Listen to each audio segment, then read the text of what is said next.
Shalom semua warga kerajaan. Saya menyampaikan tentang influence dari bapak-bapak yang diurapi, yang memberikan influence baik maupun buruk buat keluarganya.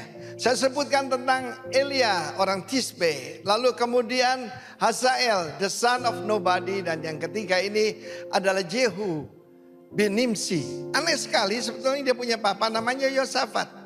Tapi di dalam bahasa Indonesia kan Yehu cucu Nimsi. Artinya he's fatherless. Dia dititipkan pada kakeknya. Berapa banyak di luar sana yang papanya minggat dan dipelihara oleh kakek neneknya. That's not so good. Karena kita tahu jangan pernah kakek nenek itu, opa oma, yaitu yang membesarkan anak. Pasti gak didisiplin. Cuma disayangi, diberkati, dikasih macam-macam ya. Untuk menebus kesalahannya masa lampau. Dan kita lihat dalam 2 Raja-Raja 9 ini, Elisa memanggil seorang dari rombongan Nabi, anak muda nih. Jangan anggap enteng orang muda.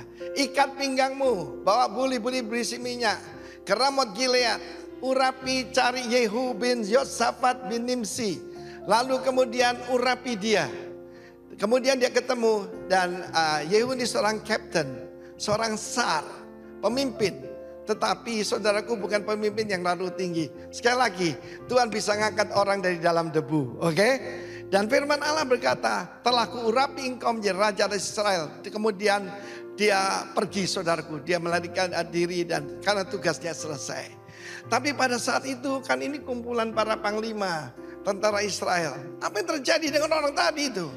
Ya akhirnya dia ngaku, dia mengurapi aku jadi raja untuk menghabiskan yaitu keturunan Ahab. Seperti Tuhan membinasakan keturunan Yerobeam bin Nebat dan juga Baesa.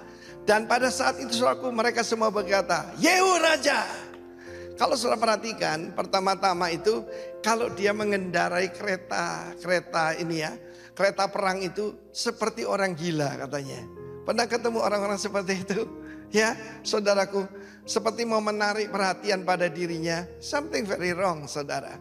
Tetapi kita lihat kadang-kadang Tuhan perlu orang yang seperti itu ya. Untuk membinasakan musuh-musuh Tuhan.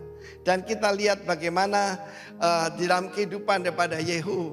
Bahkan Isabel pun ya saat itu ketika dia masuk ke istana yang di Israel kerajaan utara. Pada saat itu Isabel menghina dia. Hai Zimri katanya, dia dipanggil Zimri saudara. Aneh ya, saya punya teman orang kaya suka merubah nama orang. Hendro dipanggil Budi ya toh. Rudi dipanggil Roni. Ada yang sengaja begitu saudara. Tapi Zimri itu adalah suatu ejekan. Sebab saudaraku dinasti daripada Omri. Yaitu ayah daripada Ahab. Membunuh Zimri yang baru bertakhta 7 hari. Mungkin lain kali saya terangkan. Tetapi saudaraku, siapa di pihakku kata Yehu. Lemparkan dia ke bawah. Dan saat itu Isabel dilemparkan ke bawah. Diinjak-injak oleh kereta perang. Dan kemudian saudaraku bahkan anjing pun jijik kepada dia. Si penyembah berhala ini yang sudah membunuh banyak nabi-nabi Tuhan. Bahkan tangan dan kakinya dibiarkan. Anjing pun tidak mau saudaraku. Ya dimakan anjing. Luar biasa, tidak ada orang menguburkan. Dan kemudian badannya cuma jadi pupuk. Tetapi kita belajar di sini. Adakah daripada kita yang selalu overacting? Mungkin kita tidak punya hubungan yang baik dengan orang tua kita. Yehu cucu Nimsi. Tidak disebutkan dia putra daripada Yosafat. Tetapi mungkin ada saudara di luar sana. Ada kabar baik buat Anda. Carilah seorang bapak rohani. Dan kau dipulihkan. Sama seperti Timotius. Timotius bapaknya seorang Yunani penyembah berhala. Tetapi praktek daripada Paulus yang menjadi bapak rohani pada Timotius. Dan dia menjadi rasul muda yang luar biasa. Tuhan memberkati kita semua. Be strong in the Lord. Haleluya. Amin. Amin. Puji nama Tuhan. Shalom. Sekali lagi shalom. Puji Tuhan kita bisa ada sampai saat ini semua karena anugerah Tuhan. Amin. Mari saja semua bangkit berdiri. Kita akan memulai ibadah kita di pagi hari ini. Jemaat, beginilah firman Tuhan. Tuhan itu baik dan benar. Sebab itu Ia menunjukkan jalan kepada orang yang sesat. Segala jalan Tuhan adalah kasih setia dan kebenaran bagi orang yang berpegang pada perjanjiannya dan peringatan-peringatannya. Bapa, terima kasih untuk penyertaan-Mu, untuk kasih-Mu, untuk kemurahan-Mu yang sempurna bagi setiap kami. Kami bersyukur untuk anugerah-Mu sampai saat ini Kau buktikan kasih setia-Mu bagi setiap kehidupan kami. Oleh sebab itu Bapa, kami ada di tempat ini hanya mau meninggikan Engkau, memuji dan memuliakan nama-Mu Tuhan. Datanglah kerajaan-Mu, jadilah kehendak-Mu di tempat ini seperti di sorga, dalam nama Tuhan Yesus. Kami siap untuk menyembah Kau, haleluya. Amin. Sekali lagi beri tepuk tangan yang terbaik bagi Tuhan kita. Dia Allah yang layak, amin.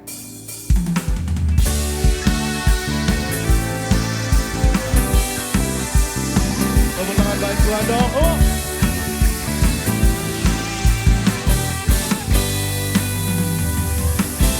Kau gunung batuku dan Kau kota bentengku, tak akan ku ragu.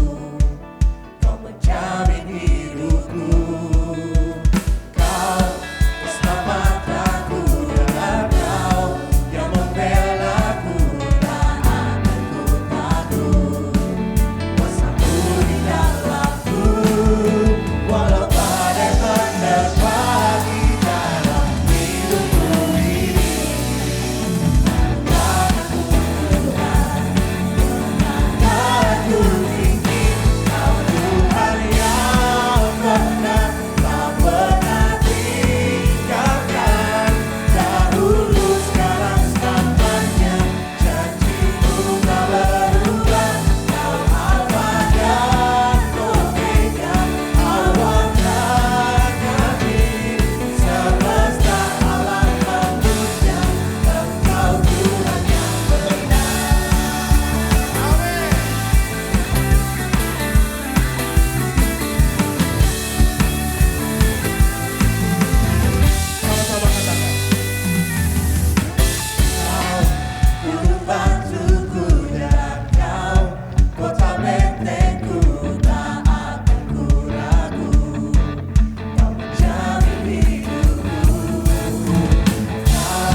Kami memuji-Mu Tuhan.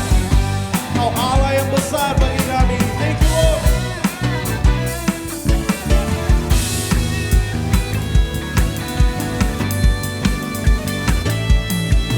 Walau badai menerpa di dalam hidupku ini, Kau takkan goyahkan, benarkah ku tinggi, Kau Tuhan yang benar.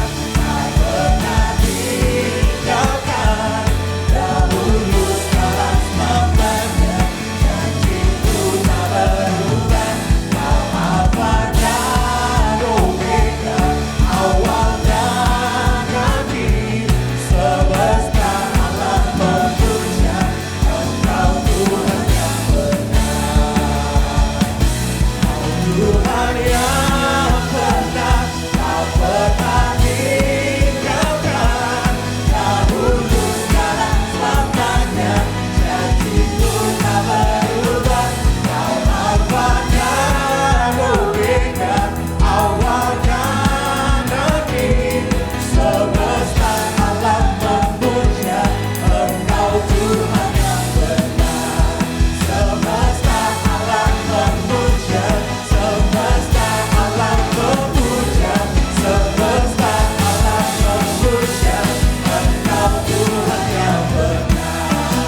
datang dengan segenap hatinya, berseru, berdoa, bersujud menyembah dan menikmati kehadirannya.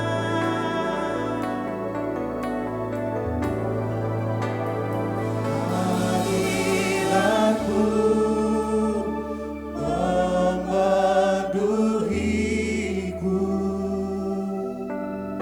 hadirat kudusmu penuhi balinmu, dan ku tersungkur menyembahmu. Yang ku nampak hanya kemuliaan-Mu.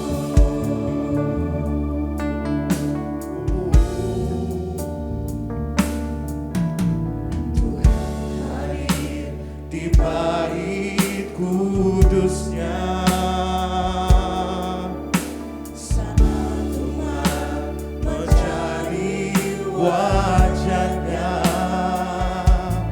berseru, berdoa, bersujud menyembah dan menikmati kehadirannya. Tuhan mau dekat dengan umatnya yang datang dengan segenap hatinya, berseru, berdoa, bersujud menyembah dan menikmati hadirat-Mu, hadirat-Mu memenuhiku, hadirat kudusmu penuhi baitku, dan ku tersungkur menyembahmu. Yang ku nampak hanya kemuliaan hadirat-Mu, hadirat-Mu memenuhiku, hadirat kudusmu penuhi baitku, dan ku tersungkur menyembahmu. Yang ku nampak hanya kemuliaan-Mu. Hadirat-Mu, hadirat-Mu memandu hidupku, hadirat kudusmu penuhi baitku, dan ku tersungkur menyembahmu. Yang ku nampak hanya kemuliaan hadirat-Mu, hadirat-Mu memenuhiku, hadirat kudusmu penuhi baitku, dan ku tersungkur menyembahmu. Yang ku nampak hanya kemuliaan hadirat-Mu, hadirat-Mu memenuhiku, hadirat kudusmu penuhi baitku. Kau yang disenangkan di tempat ini, Tuhan. Tersungkur menyembahmu. Yang ku nampak hadirat-Mu, Tuhan.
Tuhan, terima kasih buat hadirat-Mu hari ini. Kau mempersiapkan hati kami untuk mendengar apa yang dikatakan oleh Roh Kudus pada setiap kami. Serahkan setiap waktu-waktu kami ke depan dalam tangan-Mu. Kau membuka hati kami. Tuhan bicara pada setiap kami, buat kami mengerti apa yang menjadi isi hati-Mu. Dalam nama-Mu kami berdoa ucap syukur. Amin. Boleh silakan duduk, silakan apresiasi buat tim worship. Ya. Oke, ini pertama kali saya bicara di sini. Perkenalkan, nama saya Michael Tenggala. Oke, saya datang di sini beserta anak saya Daryl, ada di depan sini, ya.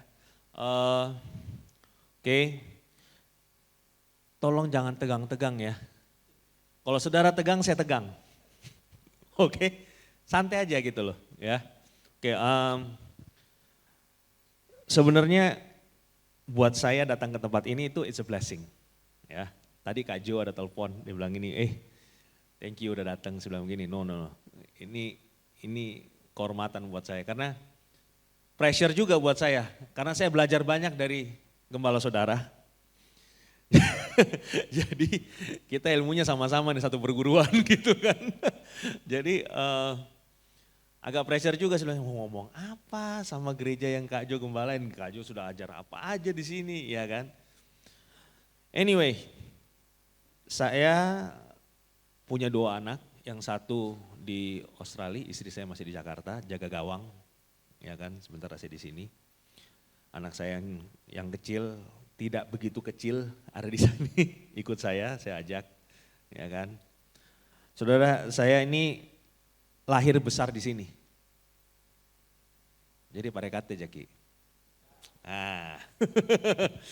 Jadi saya lahir di Makassar, tepatnya di Jalan Samiun, nomor 10. Jadi saya masih ingat tuh. Jadi Samiun situ, saya sekolah di Nusantara. Ya. TK, SD, SMP. Bikin pusing guru-guru di Nusantara. Yofro, itu semua saya bikin pusing. Ini Charles saya punya adik kelas ternyata. Dia punya oma dulu yang saya suka bohong-bohongin dulu. Jadi saya kayak pulang kampung. Jadi kemarin kita makan, berapa hari kita di sini? 2 hari ya, udah 2 hari. Kita makan dari lapar sampai dosa. Saya mau pingin apa aja gitu ya, kita sikat semua pisang epek bisa 2 porsi, Tuhan Yesus. Di situ apa itu diet? Gitu kan. Kak Jo tadi bilang begini, saya kasihan sudah tidak makan manis-manis, sudah manis Kak. Dia bilang begitu kan, Kak Jo bilang begitu kan. Saya bilang begini, saya tidak peduli Kak Jo. Pokoknya ada pisang epek di depan saya sikat. Bilang gitu. Oke, hari ini saya dikasih tema soal jadi pengaruh ya di sebuah keluarga. Oke, saya lihat banyak keluarga. Hari ini yang saya mau share soal the point of influence, titik pengaruh ya dari satu keluarga. 1 Korintus 16 ayat 13 sampai 14. Masih ada yang bawa Alkitab? Masih bawa ya Alkitab ya? Atau semua pakai handphone semua kan? Handphone suci, tab suci. 1 Korintus 16 ayat 13 sampai 14 berkata begini. Berjaga-jagalah, berdirilah teguh dalam iman, bersikaplah sebagai laki-laki dan tetap kuat. Lakukanlah segala pekerjaanmu dalam kasih. Ya kan? Saya percaya gini, waktu Alkitab firman Tuhan bicara begini, bersikaplah sebagai laki-laki, ini bukan isunya gender. Bukan isu gender, bukan isu jenis kelamin. Bukan persoalan jenis kelamin. Kalau persoalan jenis kelamin, bagaimana dengan yang single parents? Ya kan? Saya percaya firman Tuhan itu enggak cuma untuk satu golongan, tapi berbicara untuk banyak golongan. Oke? Dia bilang gini, kata bersikaplah sebagai laki-laki itu adalah gini, sebuah fungsi. Bicara fungsi. Nah kalau hari ini ada yang single parent di tempat ini, saya percaya ini juga prinsip yang bisa berlaku buat hidup saudara. Amin. Nah tapi kalau Anda seorang pria, ini buat saudara dan saya bagaimana kita bisa bawa pengaruh kita dalam satu keluarga. Oke. Dalam bahasa Greeknya waktu itu saya cek, dia bilang gini, bukan soal laki-laki tapi lebih peran seorang laki-laki. Karena hari ini gini, banyak laki-laki jadi perempuan. Oke, satu kali ada cerita di golf, ya kan, ada satu di padang golf gitu, ada opa oma lagi main golf. Wih, terus ini anak muda ini dia lihat begini, mesra sekali ini opa oma gitu kan. Dia bilang ini opa oma bicara apa gitu kan. Dia dateng, mesra sekali soalnya main golf, udah opa-opa mau main golf, ngobrol. Dia deketin, terus ini opa tiba-tiba ngomong gini sama omanya begini. Saya ada pengakuan nih sama kamu, boleh gak saya jujur sama kamu? Dia bilang begitu. Ini oma bilang begini, boleh dong, boleh jujur. Boleh. Oke, dia bilang begini. Jadi dulu, ini opa-opa sudah umur 85 tahun. Jadi dulu, waktu kita umur 40, saya pernah punya affair. 40 tahun lalu Pak, baru dia ngomong sekarang kan. 40 tahun lalu, sudah mau meninggal ini semua ini 85 tahun. Ya kan, baru dia bilang begitu kan sama ini istrinya. Si oma bilang, oma kaget. Oma diam. Terus oma bilang begini, gak apa-apa, saya ampuni kamu. Cie, ini anak muda langsung gini, gila oma, mantap ya oma ya. Wah, hebat banget oma. Jadi saudara perlu tahu kalau main golf itu perempuan sama cewek beda handicapnya. Yang cowok di Amerika itu bisa beda. Kalau cewek lain, kalau cowok lain gitu loh. Nah satu kali, terus udah ini oma bilang begini, mereka main bareng nih. Ya kan, yang cewek punya. Udah gitu, si oma bilang begini, ya karena kamu sudah ngomong, saya juga mau ngomong. Yeah. Opa deg-degan dong, opa deg-degan. Oma bilang begini, saya mau ngaku, dulu saya laki-laki. Dia bilang, dulu saya laki-laki, mama yo, opa tadi yang opa langsung bilang begini, buat dia marah. Opa marah tahu kenapa? Kenapa selama ini kau main golf di lain perempuan? Dia bilang begitu yang diributin, yang dibilang soal main golf jadi dia nggak udah ini lain, aduh. Jadi gini, yang saya lihat hari ini gini, banyak perempuan jadi laki pengen jadi perempuan, laki jadi perempuan. Jadi hari ini dunia dibingungkan oleh yang namanya gender disorientation. Betul kan? Nah, saudara kalau tahu di Kejadian tuh Adam, begitu dia bangun, setelah dia diciptakan oleh Allah, dia langsung jadi pria dewasa, betul nggak? Dia nggak ada tuh main bola, main kelereng, nggak ada. Adam nggak ada, dia langsung jadi manusia dewasa, ya kan? Adam nggak punya orang tua, dia nggak punya guru, dia nggak punya contoh, ya kan? Adam bangun, dia mesti tahu sendiri. Dia belajar bagaimana mengerjakan Taman Eden. Langsung, Adam belajar, habis itu gini. Kalau dulu kita konseling pranikah toh, ini kali enggak Tuhan memang paling top. Langsung kasih istri, dang, halo, ya kan? Langsung kasih istri. Dia nggak pernah belajar jadi suami. Dia mesti belajar jadi suami. Langsung on the fly, gitu kan? Adam cuman berjalan sama Tuhan, dia taat sama Tuhan. Gak ada yang ngajarin dia, cuman Tuhan yang ngajarin dia. Dan saya rasa gini, waktu saya jemaat kita di Jakarta itu banyak yang anak muda. Dulu itu belum married. Sekarang mulai 2 tahun belakangan ini saya mulai rajin pemberkatan nikah. Artinya artinya gini, yang dulu muda, sekarang udah mulai masuk dewasa muda umurnya. Mereka mulai menikah, mereka belajar jadi bapak. Iya kan? Mereka belajar jadi bapak. Dan along the way gitu mereka merasa bahwa kayaknya cuman gua sama Tuhan deh. Mereka pikir gitu. Nggak ada yang ngerti saya deh, pergumulannya mereka. Tapi kebanyakan waktu mereka merasa sendiri. Banyak pria di dunia ini yang merasa bahwa mereka itu sendirian. Sendirian. Banyak pria yang gak dipersiapkan untuk hal-hal penting yang mereka harus jalani dalam hidupnya. Saya dulu konseling pranikah, cuman yang saya ingat sampai hari ini, cuma pencet odol.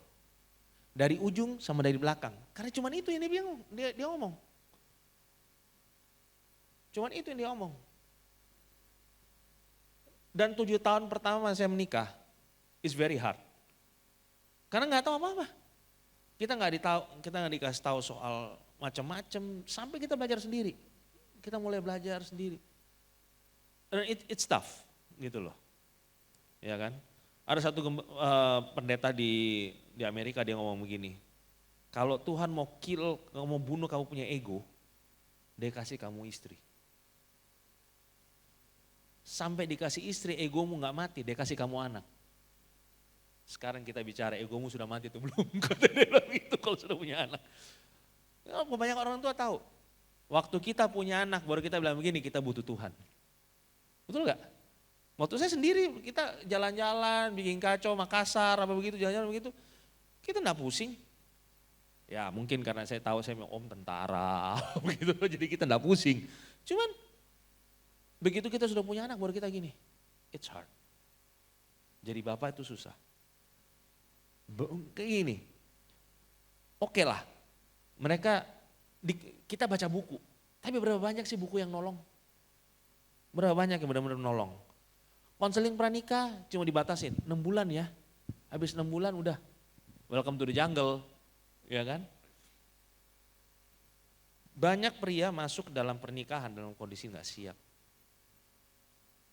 Nah beberapa waktu lalu mungkin kalau ada yang tahu kita memperingati ada peringatan Father's Day ya berapa minggu lalu. Saya mau bilang begini, kalau saudara adalah seorang bapak, you are important.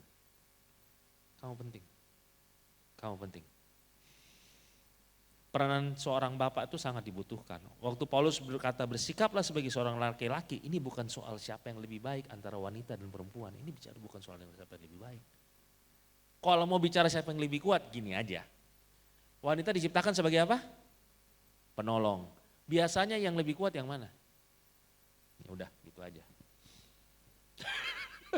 Itu aja. Iya toh, itu aja. Jadi buat saya gini, manhood is a gift. Ya. Tapi justru hari ini budaya nggak menghargai karunia itu. Orang sembarang sekali jadi pria. Iya kan? Karena semua bilang begini, being a male was not your choice. But being a man is your choice. Terlahir sebagai seorang pria, kita nggak punya pilihan di situ. Tapi menjalani fungsi sebagai seorang laki-laki, itu pilihan kita. Dan waktu Paulus berkata act like man, artinya jangan seperti anak laki-laki, don't be like boys. Bilang man, not boys. Dia bilang begitu kan. 1 Korintus 13 bilang begini, waktu aku anak-anak, aku berkata-kata seperti anak-anak. Berpikir seperti anak-anak, berbicara seperti anak-anak. Kita berhenti menjadi anak-anak waktu kita memutuskan. Waktu kita memutuskan untuk menyingkirkan sifat anak-anak kita. Itu gak terjadi secara otomatis. Banyak orang umur 45, dia masih kayak anak-anak. Banyak. Oke, saya ada satu research, nggak ada di slide ya. Ada satu research yang bilang begini, 71%, ya perhatiin ya, 71% dari anak-anak yang drop out datang dari keluarga yang nggak punya figur bapak. Oke, 75% anak-anak yang terjerat obat-obatan dan sejenis datang dari background keluarga yang nggak punya figur bapak.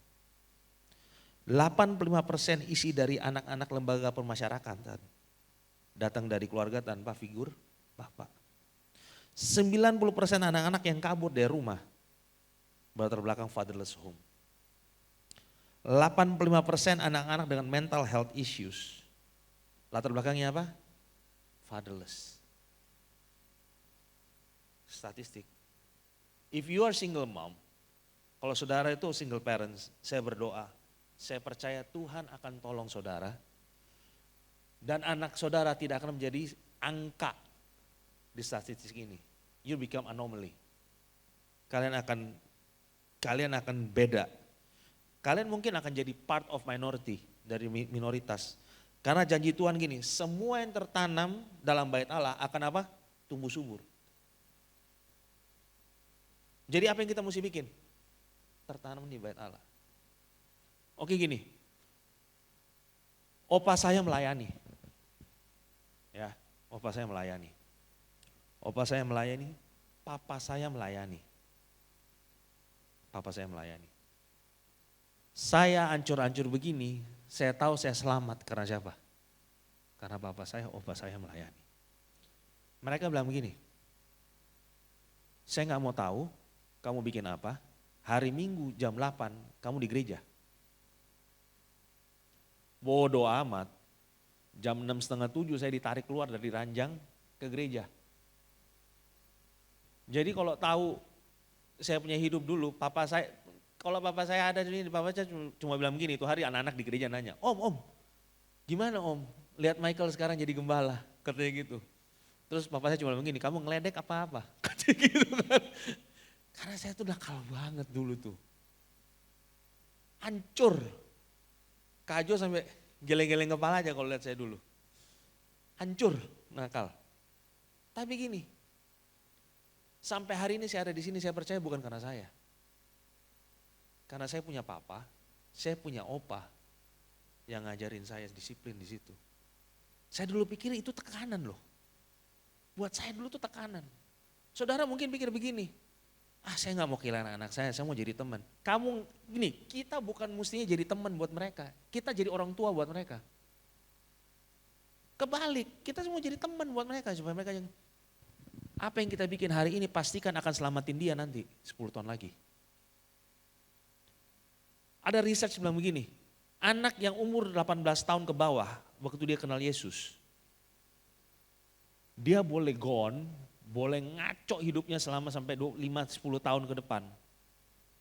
30 tahun ke atas dia akan balik sama Tuhan. Waktu dia sudah punya keluarga, dia mulai mikir soal Tuhan. Karena kan dia mesti parenting. Memori parentingnya apa? Waktu dia ditarik keluar dari ranjang sama orang tuanya, kamu gereja sana. Itu. Nah, ada satu statistik lagi yang saya suka statistik, saya suka bicara data. Karena kalau nggak data itu cuma katanya. Kayak orang buta lihat pelangi, pelangi katanya. Saya suka bicara data. Waktu seorang ibu datang kepada Kristus, 70% dari keluarganya dia akan mengikuti. Waktu anak-anak yang duluan datang sama Kristus, 3,5% keluarganya akan ikut. But when a father comes to Christ first, 93% keluarganya akan ikut Yesus. Saya mau challenge setiap kita di sini. Kalau gini, kalau the next generation gak bisa ketemu bapak di rumah, dia ketemu bapak di gereja. Amin. Dia mesti ketemu bapak di gereja. Hari ini gini, yang bisa kita lakukan sebagai agen of influence dalam kita punya keluarga, pada khususnya keluarga di tempat ini. Jadi figur bapak. Dari waktu saya dengan teman-teman kita start bangun Freedom Church di Jakarta, saya memutuskan untuk gak bangun ministry. Saya kalau datang sama orang begini, saya datang sama kamu, saya gak tawarin kamu pelayanan. Saya tawarin kamu keluarga. Saya tawarin kamu rumah. Jadi yang datang di kita itu, kalau saudara interview satu-satu, mereka bercerita begini. Generasi di atas saya kak, habis semua karena narkoba. Saya yang selamat, saya yang datang di sini. Dari kampungnya dia punya daerah, dia bawa anak-anak. Jadi di gereja saya itu isinya cuma Ambon sama Manado. Ambon sama Manado. Banyakan Ambon sama Manado. Gak ada lain. Jadi gini, saya mau challenge gini, kita itu jangan bisa nggak kita melihat bahwa gereja itu sebagai satu rumah? Sebagai rumah kayak gini, kita perlu besar? Yes, kita perlu besar. Karena itu menentukan seberapa banyak orang yang kita bisa tampung di dalam. Betul nggak? Buat saya, prinsip saya, a church itu has to be big enough to impact and small enough to care. Cukup kecil untuk care. Oke? Oke, ada beberapa poin yang saya mau share di sini. Yang pertama, untuk menjadi seorang agen perubahan, point of influence di satu rumah, rumah tangga atau mau apapun di keluarga kita mesti punya yang namanya perseverance. Iya kan? Perseverance. Ayat tadi bilang begini, berjaga-jagalah, berdirilah teguh dalam iman. Berdiri teguh bicara soal perseverance. Yang membuat pria itu berbeda adalah kemampuan dia untuk berdiri teguh. To stand dalam bahasa aslinya adalah konteksnya gini, to stand with perseverance, to stand with patience. Yang berarti gini, hadir dalam kurun waktu yang cukup lama. To show up in a long time. Artinya gini, kita outlast the attitude of our children. Tahu nggak kita punya anak-anak punya attitude? Kadang-kadang attitude itu kayak gini, ngejawabin, kalau dikasih tahu, generasi ini generasi yang paling pintar kalau mau saya bilang. Ini generasi yang paling advance ini hari. Apalagi alpha ya terakhir ya, alpha generation ya. Alpha generation itu kan apa? Mereka terekspos sama namanya sosial media. Jadi saya suka kalau mamanya hari Minggu, kerjaan saya nongkrong sama anak umur 4-5 tahun. Saya suka nongkrong sama mereka di McD. McD gak ada yang nolak. Anak-anak itu, kids are kids. McD, ice cream, habis itu orang tuanya begini, Kak jangan kasih ice cream please, anak saya batuk-batuk. Gitu kan. Jadi saya bilang begini, tugas saya bikin senang-senang dia, tugas kamu didik. Jadi mereka duduk sama saya dengerin mereka ngomong. Sampai ada salah satu anak pastor saya tuh, Berry Kumahua punya anak. Datang sama saya bilang begini, bapaknya lagi latihan. Terus dia bilang begini, Uncle Mike kita ke McD yuk. Hah? Mau ke McD? Pagi-pagi nih, jam-jam 8:30, jam 9. Oke, McD, bilang sama mama dulu. Dia bilang sama mamanya, Mah, ini anak umur 4 tahun. Mah, aku mau sama Uncle Mike yang mau pergi ke McD. Mamanya bilang, ngapain lu? Mau curcol ya? Katanya gitu kan. Mau pergi aja, mau pergi. Terus kita ngobrol. Dia cerita teman dia di kompleks lah, apalah. Temannya pindah ke Bandung lah.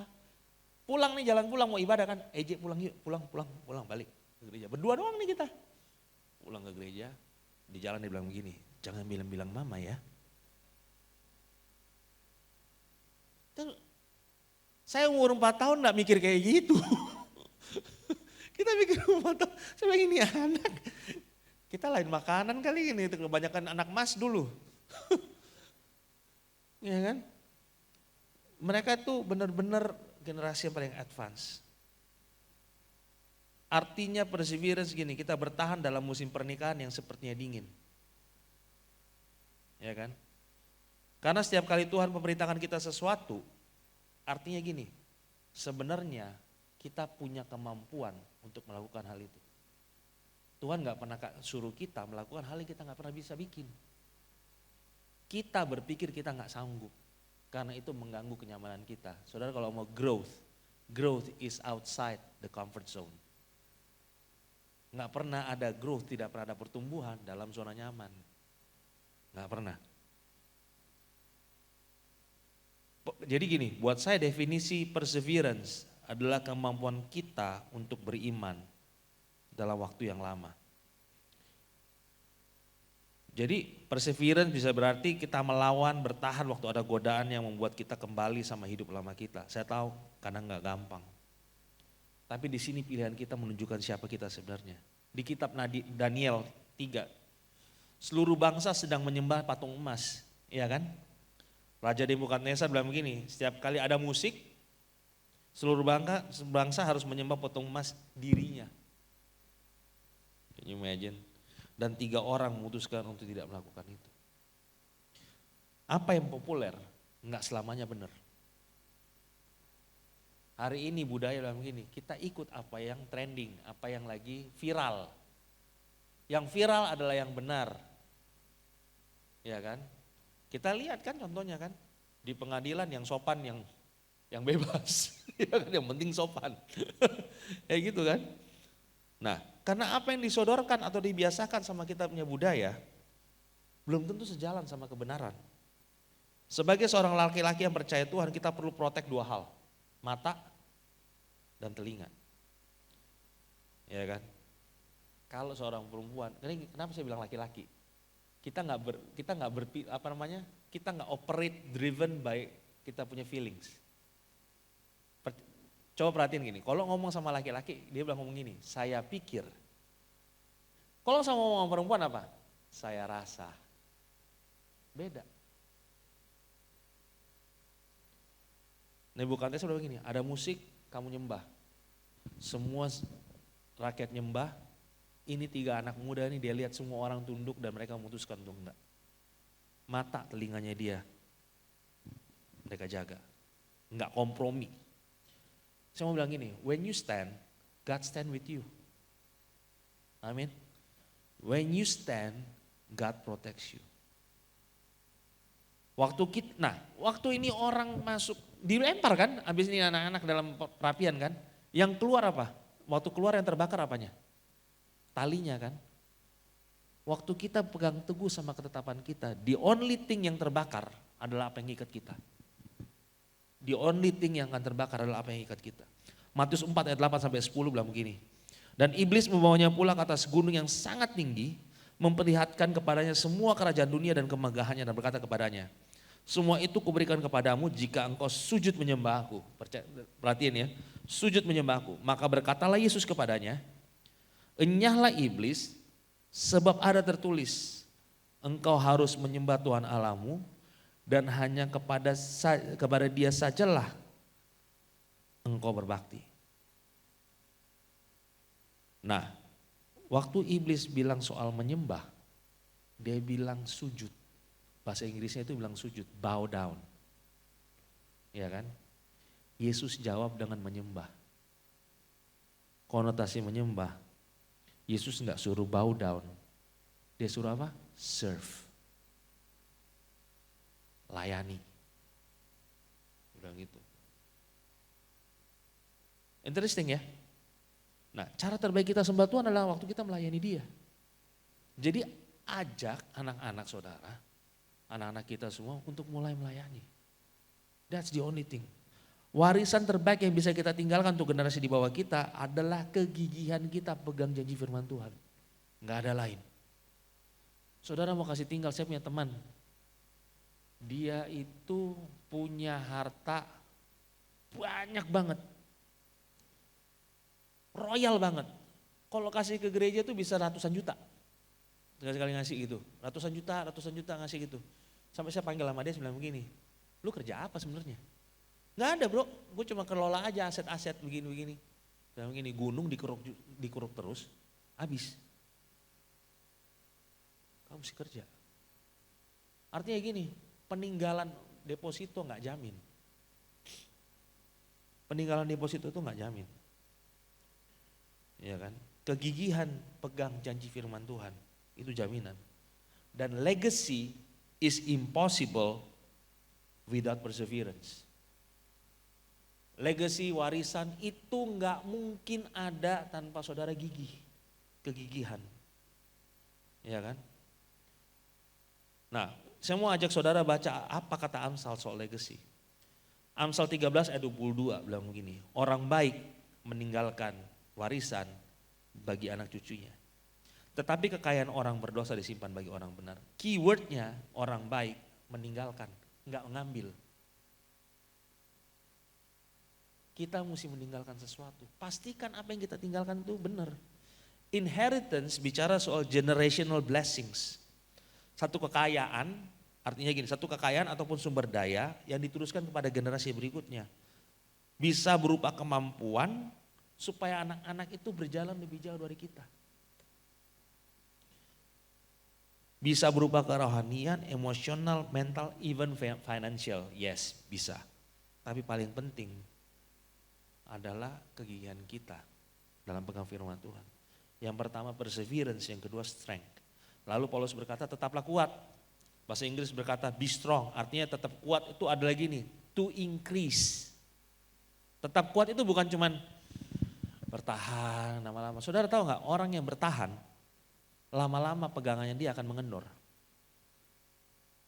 Iya kan? Kalau lihat film-film itu yang udah wah gantungan gitu ya, lama-lama gitu. Tetap kuat adalah to increase. Oke. Kabar baiknya begini, kekuatan bisa dilatih. Betul nggak? Kekuatan bisa dilatih. Ada yang nge-gym di sini?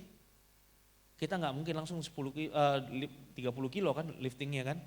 Enggak. Dari pelan-pelan dulu, dari ringan dulu. Bisa dibangun. Artinya gini, kita punya harapan untuk jadi semakin baik. Ya, semakin kuat. Tapi ingat, once again, ini adalah pilihan. My strength is my choice. Oke?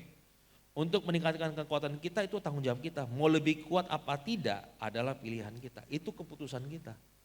Nah, Alkitab bilang begini, kita diciptakan sesuai dengan rupa Tuhan. Betul nggak? 100%. Ya kan, 100%. Dan saya percaya Tuhan punya kehendak, betul nggak? Tuhan punya kehendak kan? Tuhan punya kehendak. Kalau Tuhan punya kehendak, punya kemauan, kita juga berarti punya dong kemauan. Artinya kalau Tuhan bisa memutuskan, kita juga punya kemampuan untuk memutuskan. Betul nggak? Kan Tuhan itu keputusan Tuhan. Marilah kita buat, ya kan? Artinya keputusan, ya kan? Nah kebanyakan orang berkata gini, lihat Alkitab sebagai book of destiny. Saya mau bilang gini, Bible is not a book of destiny, it's a book of decisions. Saudara tahu isinya Alkitab, bahkan pahlawan di Alkitab, pahlawan iman di Alkitab, mereka memutuskan sesuatu. They live to decide, decisions after decisions. Ya kan? Simpson gini, dari kecil dia ditakdirkan untuk melayani Tuhan. Tapi karena keputusan dia salah, dia merugikan panggilan itu sendiri, betul nggak? Dia merugikan panggilan itu sendiri. Saya dari kecil mungkin saya dipanggil. Along the way keputusan-keputusan saya yang salah, bikin saya melakukan hal yang salah. Sampai panggilan itu jadi kabur. Dan saya mulai deny panggilan itu. Kak Jo ngomong sama saya 20 tahun lalu. Dia bilang gini, kamu dipanggil. Dan saya ketawain Kak Jo. Waktu itu, saya masih kuliah di Australia, saya ingat banget, retreat itu kali. Saya ketawain. Kita didoain gitu ya, lagi retreat gitu, saya ketawain. Ini Kak Jo, dia gak tahu aja gue lagi hancur-hancur begini. Didoain gitu ketawa-ketawa. Waktu saya pertama kali saya diangkat jadi gembala, saya minta Kak Jo datang kan. Saya bilang begini, saya mau undang orang, sebelum dia naik, sebelum Kak Jo naik, saya naik dulu, saya perkenalkan. Saya biasanya gitu, saya kenalin. Pembicara berikut ini adalah orang yang gini-gini, saya tutup begini. Saya undang dia, karena dia saya berdiri di sini. Bilang gitu, jadi saya panggil Kak Jo. Paulus nggak layani Tuhan dari usia dini, tapi akhir hidupnya apa? Dia memutuskan untuk melayani Tuhan. Saya selalu bilang sama anak-anak next gen di tempat saya bilang begini, you can born like your father, but you will die exactly like your choices. Karena kita lahir kayak siapa nggak ada yang bisa ngatur kita mau kayak siapa. Tapi waktu kita mati, semua keputusan kita itu langsung kelihatan. Ya kan? Yang ketiga, love. A man of God divine by love. Bagaimana dia mengasihi. Paulus berkata gini, hendaklah semua yang kita lakukan karena kita mengasihi. Kata mengasihi di sini adalah kata Yunani gini, berarti agape, artinya kasih seperti Tuhan mengasihi. Gampangnya gitu. Seperti apa sih kasih Tuhan? Kasih yang mau berkorban. Kasih yang mau berkorban. Hari ini banyak orang yang salah mengerti tentang apa itu kasih. Kasih diterjemahkan sebagai kelemahan, ya kan? Kita abuse kasih, kita lukai orang-orang itu. Tapi saya bilang begini, gentleness is too strong to be hurt. Kelemah lembutan itu terlalu kuat untuk bisa dilukai. Menjadi seseorang yang mengasihi tidak membuat kita jadi lemah, bahkan sebaliknya. Orang yang mengasihi biasanya adalah orang yang terkuat. Ya kan? Nah, kasih dialami lewat waktu dan kata-kata. Kata-kata kita yang kasih impact. Fokus kita yang kasih, kita punya kata-kata, punya kuasa. Kehadiran kita yang kasih power ke kata-kata kita. Saya ulang. Waktu yang kita kasih yang bikin kita punya kata-kata, punya dampak. Oke? Tapi fokus kita yang kasih kita punya kata-kata ada kuasanya. Ya. Dan kehadiran kita yang buat perkataan kita berkuasa. Oke. 99% sebenarnya cuma masalah hadir atau enggak sebenarnya. Being presence. Nah, saya ada satu ayat atau saya belum masukin kali di sini. Jadi waktu itu bentar.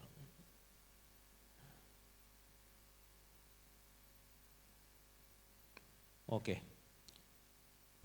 Tapi ini amplified kayaknya. Cari dulu. Kejadian 49 ayat 28. Ini amplified Bible, dia bilang begini. All these are the beginnings of the 12 tribes of Israel. Awal mula dari 12 suku bangsa Israel. And this is what their father said to them as he blessed them. Boleh pemain musik boleh kembali ke atas. Saya mau kelar. Ini yang bapaknya katakan ke anak-anak ini waktu dia berkati mereka. Blessing each one according to the blessing appropriate to him. Nah, saudara mesti tahu gini, zaman dulu bapak itu punya peranan penting banget untuk berkatin anak-anak. Oke? Dari ayat ini kita pelajari pertama gini, kita mesti kenal kita punya anak. Saya tiap kali saya belajar untuk coba kenal saya punya anak. Kadang saya gagal. Kenal dia apa yang dia suka. Dan kita asumsi, Yakub gak asumsi loh. Dia kenal setiap anaknya dengan baik. Kadang gini, kita punya anak ganti interest dengan cepat, betul gak? Betul gak yang punya anak, ini hari dia suka main bola, besok dia suka main basket, habis itu dia main apa lagi. Dan kita lost track, karena kita udah sibuk, kita gak tahu dia sekarang lagi senang yang mana.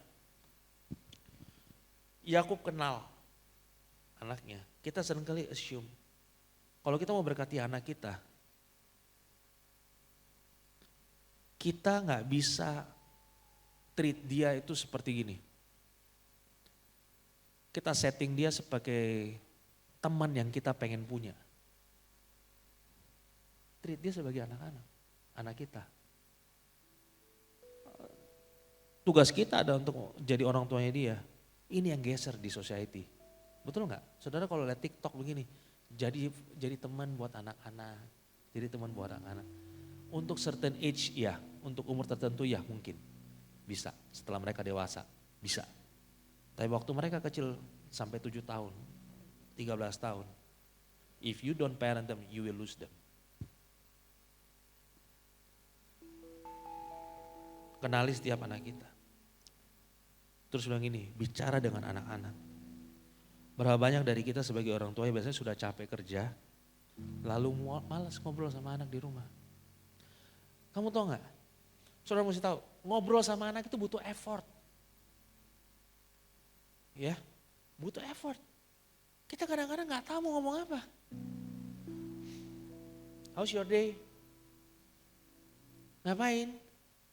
Kalau dia lagi main game, saya suka masuk kamarnya dia lagi main game. Gitu kan. Main game apa? Valorant. Nggak ngerti jujur. Saya nggak ngerti apaan itu. Terus dia main game cepat banget kan. Tembak sana sebelah gini. Ini yang ditembak yang mana gitu loh, musuhnya yang mana. Saya mencoba untuk mengerti dan I don't understand.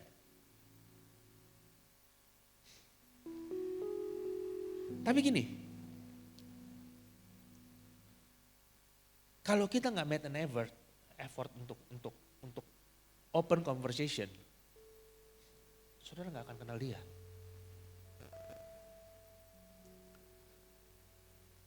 Waktu mereka pergi, they're gone. Untuk anak-anak kita ya biasanya mau sekolah luar negeri gitu ya, mau sekolah luar negeri segala macam. Waktu mereka udah terbang, udah sama dunianya. Kita udah nggak ada, mau bilang apa? Udah susah, ya kan? Saya bilang gini, saya share ini bukan karena, wah udah ahli, enggak, saya masih belajar. Saya belajar banget dari Kak Jo sama BJ sama Jesse. Gile. Saya bilang ini kasih karunia agak lain nih. Saya bilang gitu. Bisa gitu. Ya kan? Yang ketiga gini. Soal waktu dia bilang gini. Father said to them as he blessed them. Saudara mau tahu caranya orang Yahudi berkati anaknya kayak gimana? Kalau kita berdiri, anak-anak berlutut. Betul gak? Kita pikir gitu kan? Orang Yahudi enggak, dia berlutut. Dia berlutut, dia lihat anaknya. Eye level sama anaknya. Mau dia berkati. Problemnya begini sama kita pikir anak kita gak tahu apa-apa.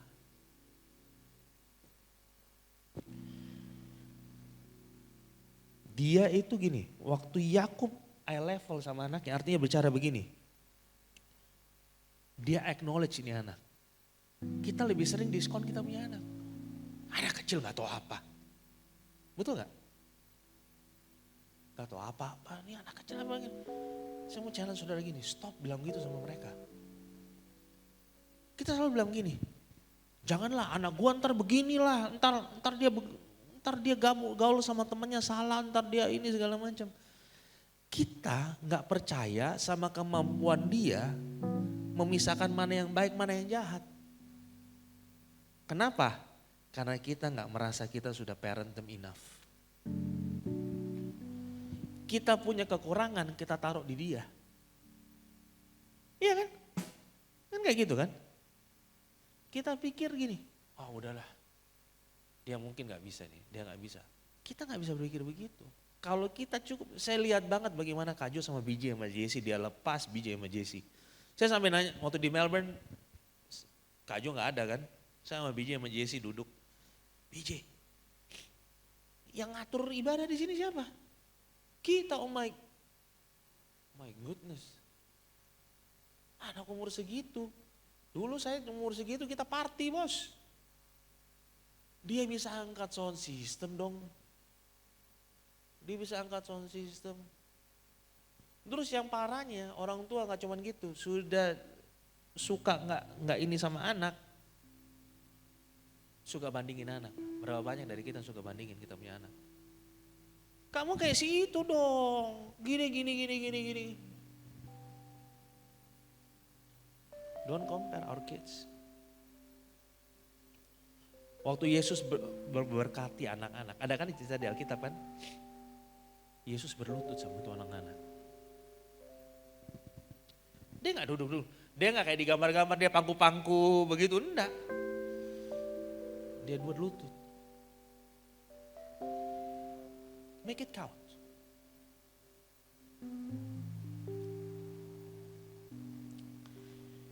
Jadi kita perlu tahu anak kita perlu spend time bicara sama dia, tidak pandang enteng mereka.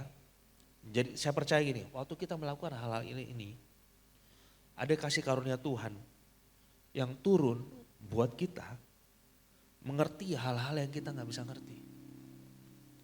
Saya mau challenge every parents in this room. Setiap orang tua yang ada di ruangan ini. Spend time with your kids. Yang udah anaknya udah nggak sama-sama, ya cari cara. Gimana caranya kita bisa ke mereka. Make an effort. Karena it's worth it. Saya percaya, saya berdoa hari ini apa yang saya sampaikan kena di kita. Kita belajar sesuatu dan kita membangun generasi berikut yang lebih baik. Tuhan berkati.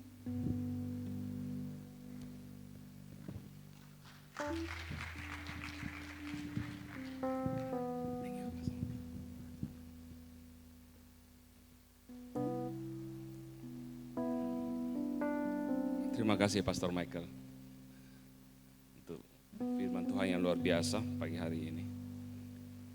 Mari Bapak Ibu, kita akan bersekutu dalam perjamuan kudus. Apakah semua sudah terima? Oh, tidak. Kalau belum ada yang belum terima, silakan angkat tangan. Kalau sudah, mari saya undang kita berdiri semua. Sebelum kita makan ya baca itu hostia, ada ayat. Ya. Mungkin Tuhan lagi berbicara kepada saya dan saudara.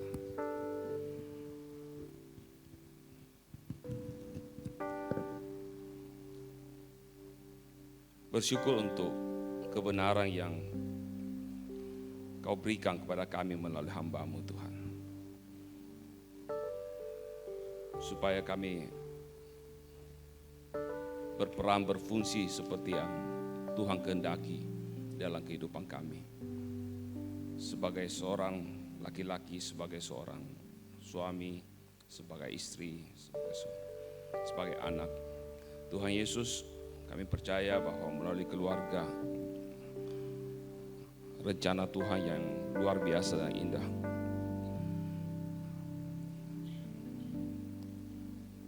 akan terjadi, akan dilakukan Tuhan. Bapa, pagi hari ini kami akan bersekutu dengan roti dan anggur sebagai tanda persekutuan kami dengan tubuh dan darah Yesus. Berkati roti anggur ini, kuduskanlah kami semua Bapa. Biarlah melalui perjamuan kudus ini kami tetap melihat Tuhan yang luar biasa. Kami tetap bisa menikmati kebaikan Tuhan dalam kehidupan kami. Kami tetap percaya dan semakin percaya kepada Engkau Tuhan. Terima kasih Tuhan Yesus, apa yang telah Kau berikan kepada kami tidak bisa kami balas. Selain daripada seluruh kehidupan kami dipersembahkan kepada Engkau Tuhan Yesus. Terima kasih Bapa. Berpujilah nama-Mu. Mari saudaraku yang kasih, angkat roti anggur, roti ini di tangan kanan saudara. Dan dengarkanlah firman Tuhan ini, sebab apa yang telah aku teruskan kepadamu telah aku terima dari Tuhan.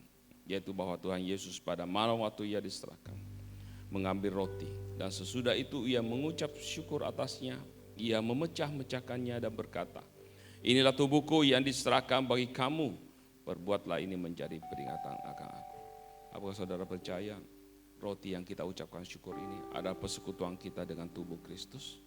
Amin. Mari kita makan di dalam nama Tuhan Yesus Kristus.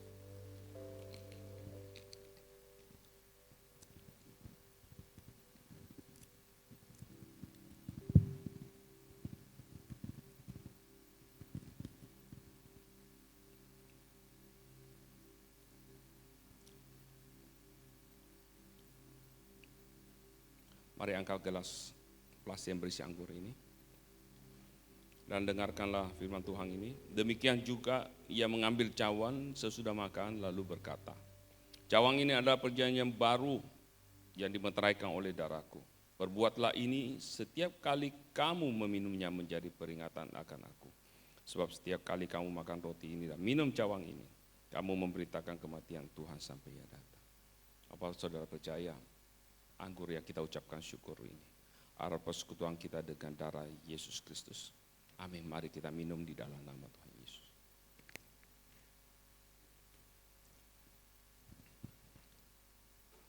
Mari kita bersyukur kepada Tuhan. Terima kasih Tuhan Yesus. Glory, haleluya. Terima kasih Tuhan. Terima kasih untuk kebaikan. Terima kasih Tuhan Yesus. Glory, haleluya. Kami bersyukur padamu Tuhan. Terima kasih Yesus. Kebaikan-Mu Tuhan, untuk anugerah-Mu. Terima kasih Yesus. Glory, haleluya. Terima kasih Bapa. Oh haleluya. Engkau sungguh besar. Engkau dahsyat, Engkau luar biasa Tuhan. Oh layaklah Engkau dipuji dan disembah. Layaklah Engkau ditinggikan Tuhan. Terima kasih Yesus. Oh haleluya. Terima kasih Tuhan. Bersyukur padamu Tuhan. Oh haleluya. Terima kasih Tuhan Yesus. Kami percaya yang datang dengan tubuh yang lemah, yang sakit telah disembuhkan di dalam nama Yesus. Datang dengan beban berat, Tuhan berikan pertolongan, Tuhan berikan jalan keluar, Tuhan berikan kelegaan.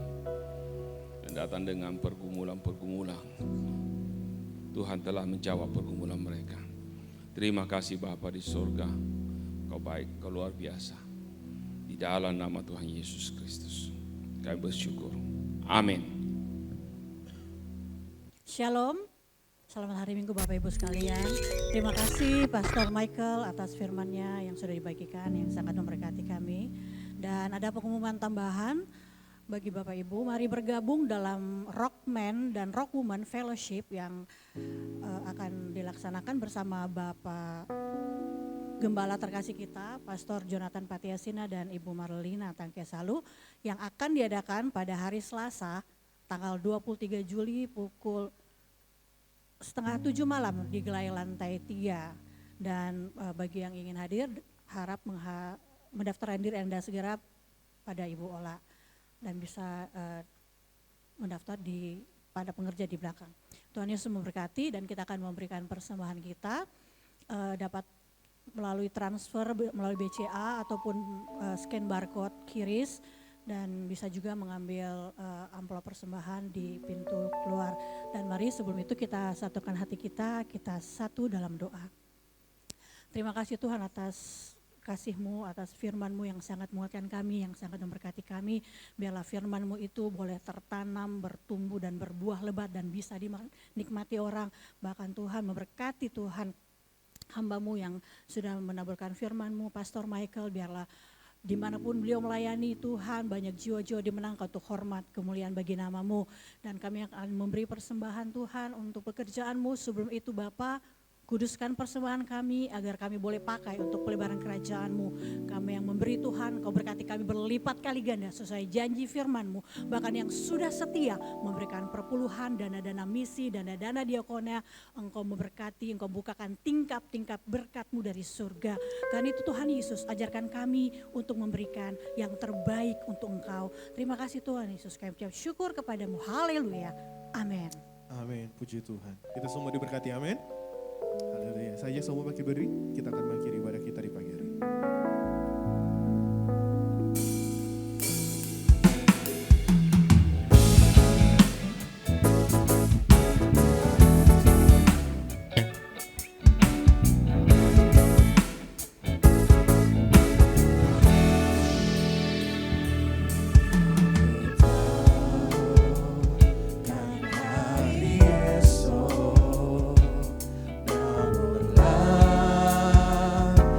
Aku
diberkati semua hari ini. Amin. Mari angkat tangan saudara dan terimalah berkat Tuhan. Tuhan memberkati dan melindungi engkau. Tuhan menyinari engkau dengan wajah-Nya dan memberikan engkau kasih karunia. Tuhan menghadapkan wajah-Nya kepadamu dan memberikan engkau damai sejahtera. Keluargamu diberkati, pelayananmu diberkati, pekerjaanmu diberkati. Dimanapun engkau berada, tanganmu menjadi tangan keberkatan, tangan kesembuhan, dan tangan mujizat, tangan kasih mengalir dari dalam hidupmu. Semoga semua orang melihat Kristus di dalam engkau. Dan apa yang kau kerjakan di dalam kebenaran, Tuhan buat berhasil. Dimanapun engkau berada, perlindungan penyertaan Tuhan nyata. Dan engkau diberkati untuk menjadi berkat. Semua berkat yang datangnya daripada Bapa, Putra, dan Roh Kudus, yaitu dalam nama Tuhan Yesus Kristus. Semua kita yang percaya dan terima, mari sama-sama katakan, amin. Selamat hari Minggu, Tuhan Yesus memberkati.